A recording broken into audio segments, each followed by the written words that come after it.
ఈరోజు 77వ republic day. నా సందేశం మన తెలుగు 15 కోట్ల మిత్రులకు ఒక సింపుల్ మెసేజ్.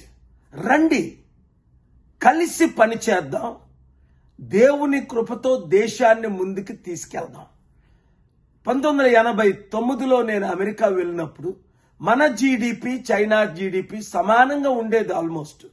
అలాంటిది ఈరోజు చైనా జీడిపి 21-22 ట్రిలియన్ అయితే మనది కేవలం 3 ట్రిలియనే.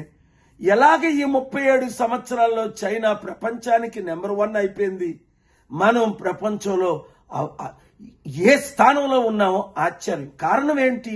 ఒక లడ్డూ వివాదం మీద హిందూ ముస్లిం క్రిస్టియన్స్ ని రెచ్చగొడతారు, రిలీజియస్ కాన్ఫ్లిక్ట్ మీద ప్రజల్ని రెచ్చగొడుతున్నారు.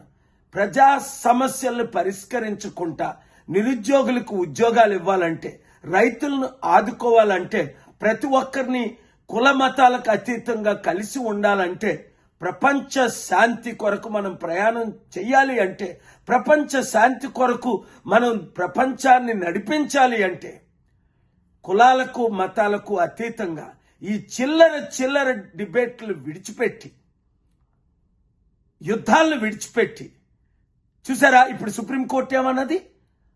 ఆ లడ్డు మ్యాటర్లో ఏమీ కూడా నేను అప్పుడు అన్నదే కల్తీ జరగలేదు, దాని కొరకు ఎంత ఫైట్ ఇచ్చారు, ఊగిపోయారు. ఇది అవసరమా? నేను చెప్తున్నాను పవన్ కళ్యాణ్కి, తమ్ముడు ఇప్పుడైనా నువ్వు ప్రభు మార్గంలో ఉన్నాడు, శాంతి మార్గంలో ఉన్నాడు, దేశ మార్గంలో ఉన్నాడు, సత్య మార్గంలో ఉన్నాడు. హిందూ ముస్లిం క్రిస్టియన్స్ బుద్ధిస్ట్ జైన్ జూన్ 21 నేను ఎలాగ ఢిల్లీలో 7 రిలీజియస్ లీడర్స్ తో మీటింగ్ పెట్టాను. అలాంటి మీటింగ్లు అటెండ్ అవ్వు. ఇలాంటి పనికిమాల మాటలు చేష్టలు మానేశాయి. ప్రతి ముఖ్యమంత్రికి, ప్రతి ఎంపీ ఎమ్మెల్యేలకి నేను ఇచ్చే సలహా, ఇండియా సర్వనాశనం అయిపోతుంది, ఎకానమీ సర్వనాశనం అయిపోతుంది, జ్యుడిషియరీ ఇన్ఫ్లుయెన్స్ అయిపోతుంది. ఎక్కడికి వెళ్తున్నాం?